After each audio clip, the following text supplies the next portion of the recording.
Welcome to the Coaching and Flourish podcast, everyone. I am your host, holding it down, I guess guest host, holding it down for Raj. She is out on vacation. She will be back next week.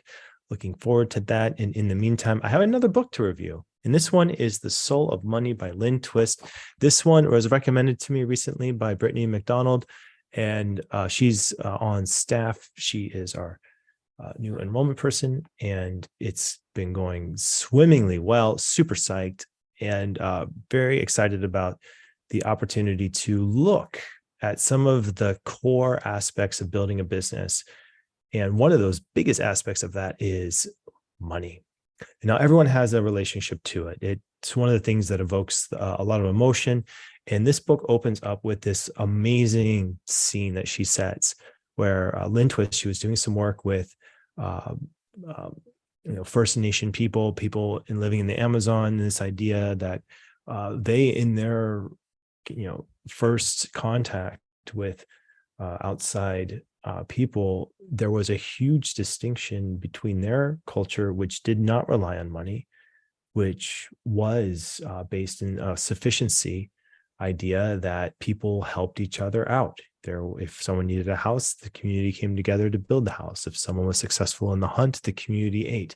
It was community based. And so when these people had contact with the outside and everything was around money, she had the opportunity to see what's it like? What's it like to grow up where there's no awareness of money, to be in contact with culture where money is everywhere, and what this looks like. So even that opening, to me, as soon as I read that, I thought, this book is going to be amazing. And it did not disappoint. And the biggest, so just from that introductory chapter, this idea of even looking and becoming curious about, what is your relationship to money? And to first recognize that we as human beings, money is an invention. It's something that we use. It's a tool. And just like any tool, it can be used for really helpful things, and it can be used for not so helpful things. So to get into it, that's what we're going to be looking at today, is a short little, brief little walk through this book. And a few of my main key takeaways with some questions is what we're going to be looking at in the next 20-some minutes. So here we go. Soul of Money by Lynne Twist. First thing here, I want to read to you a couple paragraphs of this, and then we'll stop and have some coaching questions for you. First one: whether we look at money in the context of our personal or family lives, the workplace, or in the health and welfare of nations, the same picture emerges. Money is the most universally motivating, mischievous, miraculous, maligned, and misunderstood part of contemporary life. Okay, so here we go. Coaching question number 1. And we're just going to use each of these beautiful adjectives as our coaching question launching points. How is money motivating to you? Question mark. Give you a couple seconds to think about it, myself included. How is money motivating? Both towards it, gaining more of it, and then trying to save more of it, or whatever that means for you. Money is motivating. How is it motivating? Next question: how is money mischievous in your life? How is money mischievous?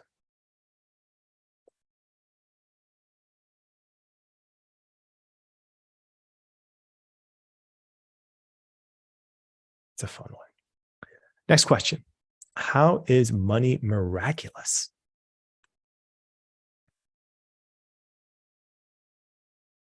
How is money miraculous in your life?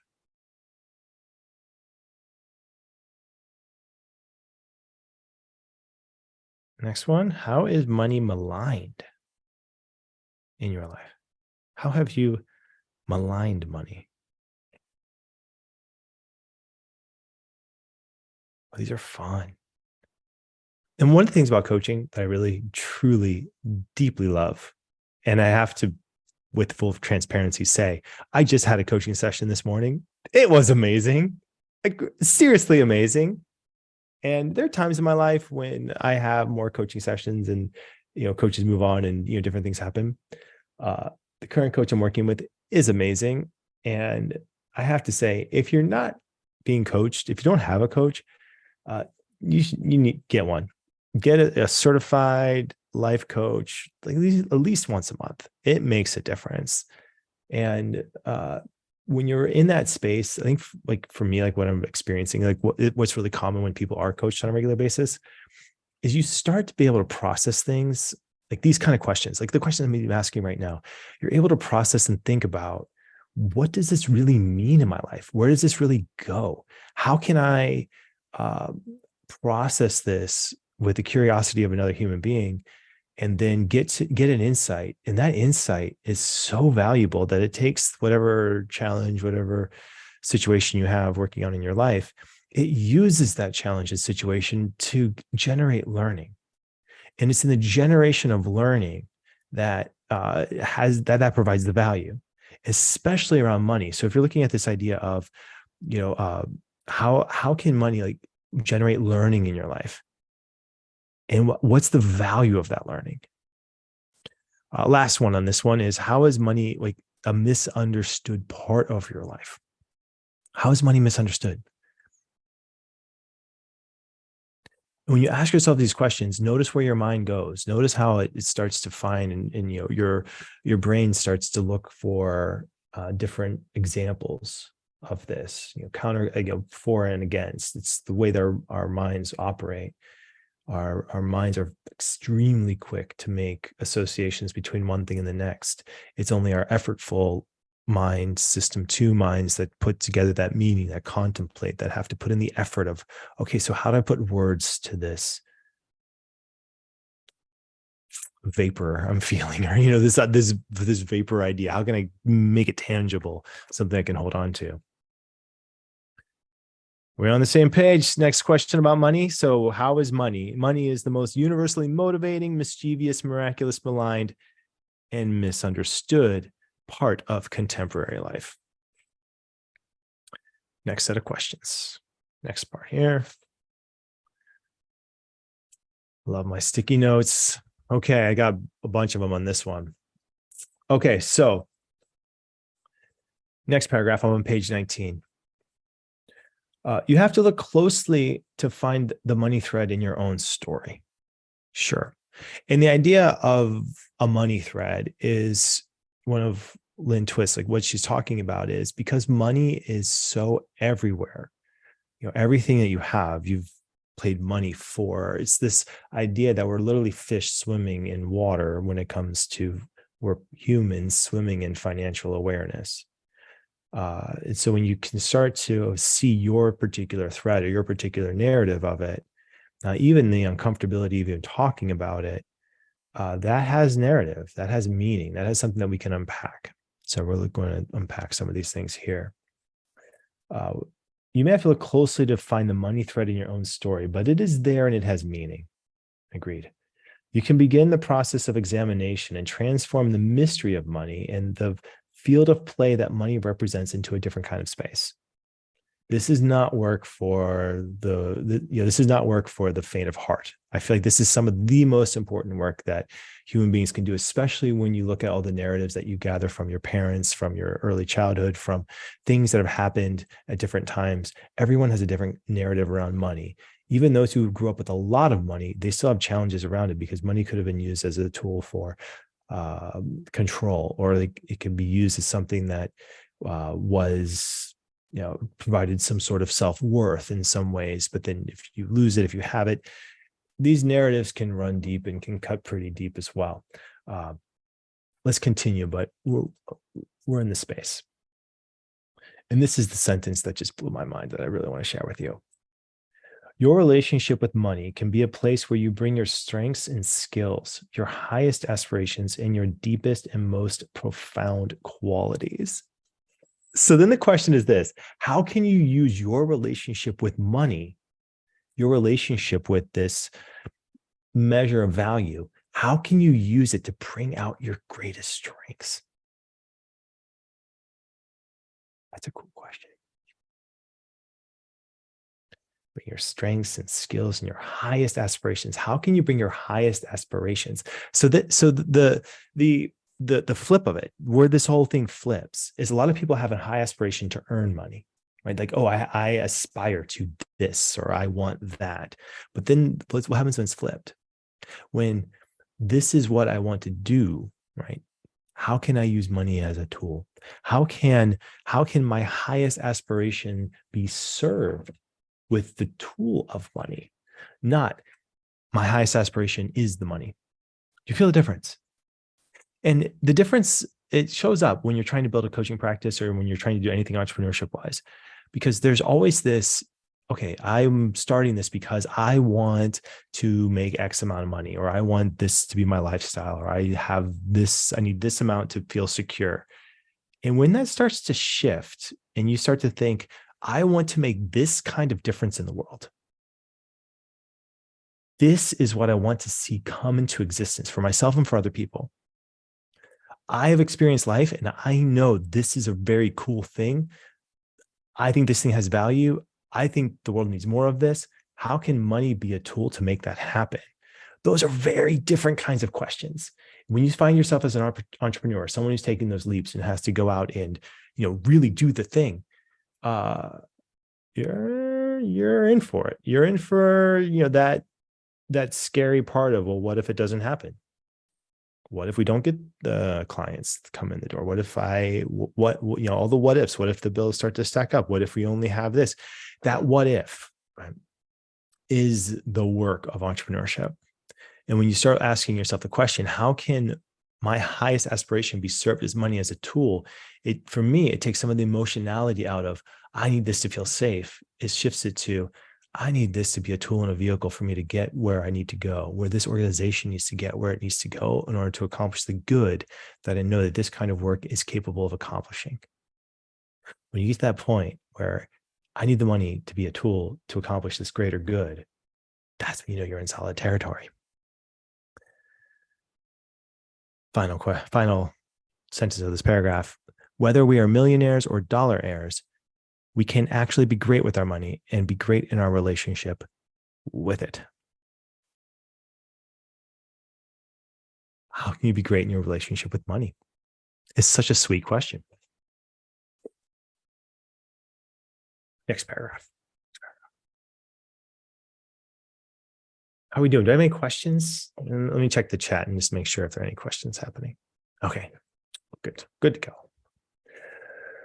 Here we go. This one has to deal with your life's work.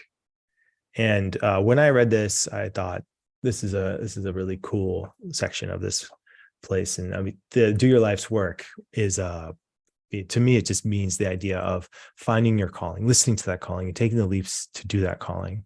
And you're in the right space when you're doing the work and you feel like you were born to do this work, when you feel so engaged, where you feel the push and pull of the successes and the failures, and you're willing to accept both of them because you're on to something bigger. And if you just keep moving forward and putting in effort, then good things are going to happen. This is part of what she's talking about, in doing your life's work. And so set the scene on this. Lynne Twist goes to India, meets with Mother Teresa. Lynne was part of she's working to end world hunger. She has a meeting with Mother Teresa. She's in there, and in walk two very wealthy people who are rude to Mother Teresa, rude to Lynne, and Mother Teresa didn't faze her at all. Here we get back, and this is what Mother Teresa says to Lynne after this exchange, where two very wealthy people feel like, or Lynne felt wronged by these two very wealthy people. Lynne says, or Mother Teresa says, you must open your heart to even them and become the student and their teacher. She said in her letter, open your compassion and include them. This is an important part of your life's work. Do not shut them out. They are also part of your work. That's amazing. It's amazing. You cannot assume that even wealthy people have that their relationship with money or their relationship with life is somehow magically transformed, or they live constantly over the rainbow. And they even need compassion too. That takes some sitting with. I think what it is this pans out in positive psychology study after positive psychology study, is that there, even having a lot of money doesn't necessarily mean that you have a lot of happiness. There can still be a lot of misery. And what human beings are really truly after, we're after connection. We're after the people we love, the people who are close to us. We're after them thriving and flourishing. And when human beings experience that, when we are in community of that, that is fulfillment. That is enough. That is enoughness. And this idea of enoughness has been a word that I've been my word, the one from 2023. And this enoughness, when you look at the relationships you have in your life, those are the priceless ones. Those are the things you cannot buy. And when you ask yourself, what are the things that money cannot buy in your life? How many things do you have that money can't buy in your life? That might very well be if we were create an algorithm for your life happiness and satisfaction, that might be one of the key drivers. Next paragraph. So we're on page 39, and this little nugget here. She's talking about how she was fundraising to end world hunger, and how for her something important shifted when she started really getting into asking people for money and what that really felt like. And she has this sentence here. So rather than feeling that fundraising was a matter of twisting arms for a donation or playing on emotions to manipulate money from contributors, it became for me an arena in which I was able to create an opportunity for people to engage in their greatness. Okay, read the last part again. Money or fundraising became for me an arena in which I was able to create an opportunity for people to engage with their greatness. Unpacking this, the word arena, first off, it's a Latin word, it means sand. And this idea of arena it's a thing. When you put yourself out there, when you're doing anything that requires success and failure, you're putting yourself into the arena. And the arena is a very public space of success and failure. I often think of the Colosseum in Rome. I think, this idea of sand, like going out there and sand in a crowd all around you. No matter what you're doing, wherever you are, you have different arenas in your life where you're playing with success and failure. This idea here that she's choosing her job, her calling, to be an arena. She's stepping into the arena. And here her job in this arena is to create an opportunity for people to engage in their greatness.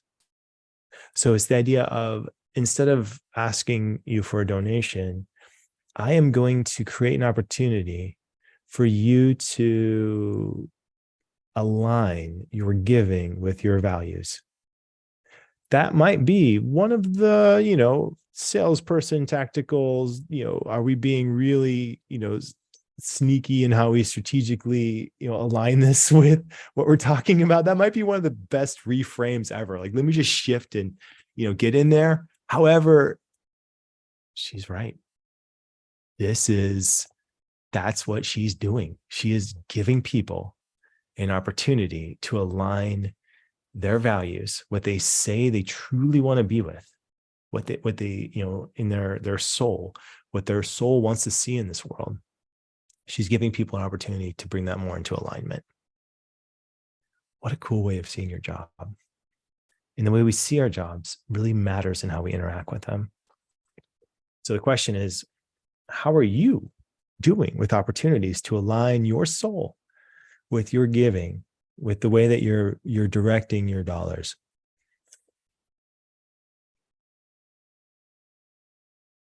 How are we doing, everyone? Got a couple more, and then we're going to finish this out.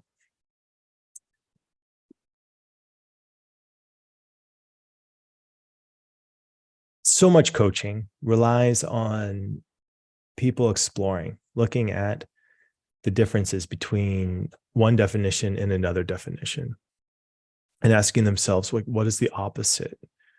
And she goes into a number of treatments on looking at scarcity and how that shows up in our own lives, in the lives of other people, how a lot of people who have a scarcity mindset around money, how that shows up. And it's very similar to having a fixed mindset or, having a lack mentality.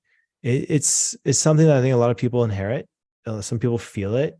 Some people have very challenging upbringings that have reinforced it over and over again. And what she's saying is, when you're looking at the opposite of lack or of scarcity, her suggestion is that it's not as useful to think of that as abundance. The opposite is abundance, is having too much or having an overflowingness. She's saying the opposite of scarcity is actually sufficiency. From a coaching standpoint, this is a contextual opposite. So let's say a surface opposite might be, if you're looking at the opposite of up, the surface opposite is down, meaning that it's this thing that if you're not changing the context, then whatever the opposite is within that context, that's the opposite. This is what we learn in elementary school or younger years. But when you're looking at what is the contextual opposite, it's what is the opposite if you're completely changing the frame. And so the contextual opposite of scarcity is sufficiency. It's a complete change of the context in which you're looking at the world. It's a complete perspective shift. So instead of looking at the dichotomy, the duality of scarcity, abundance, like not enough, too much, what sufficiency does is it steps out of there and says, no, the opposite of scarcity is actually completeness. It's sufficiency. It doesn't even have to do with the amount of what you have. It's a state of being on your relationship to the present moment. It's a complete contextual shift. Now, these kinds of things that you can map this out in the life coaching world, and you can get really very specific and clear on that internal world where you are at with it. I'm going to read you this paragraph here and ask a couple of coaching questions that I think will help, and they've helped me look at how we can bring more of this contextual type of thinking to the problems and situations that you have at hand. Here's the paragraph. Here's a couple questions, and we'll wrap this up. Sufficiency, reclaiming the power of what is there. We each have the choice in any setting to step back and let go of the mindset of scarcity. Once we let go of scarcity, we discover the surprising truth of sufficiency. By sufficiency, I don't mean a quantity of anything. Sufficiency isn't 2 steps up from poverty or 1 step short of abundance. It's a complete perspective shift. It isn't a measure of barely enough or more than enough. Sufficiency isn't an amount at all. It is an experience, a context we generate, a declaration, a knowing that there is enough and that we are enough. So the final question is, how can you transform your relationship with money to know that you are enough? It's been a lovely book, a lovely read, and I do recommend this one. I think it's one that I think really brings a mindfulness and wisdom to a topic that often carries a lot of challenging narratives, is one of the things that as a society, we don't talk that openly about in ways that are constructive and curious and vulnerable. And it's a beautiful book. Thank you for spending some of your day with me in this exploration, this mindful exploration of different topics that, as coaches, as entrepreneurs, as people who are out there working with people who are on the cutting edge of communication technology and human technology, how we interact as humans and exploring that inner geography and emotional thought space. Thank you. Thank you for being a part of this. And I hope to see you next week where Raj and I are back again doing more Q&A style. Hope you enjoyed these past 2 weeks and hope to see you soon. Bye, everyone.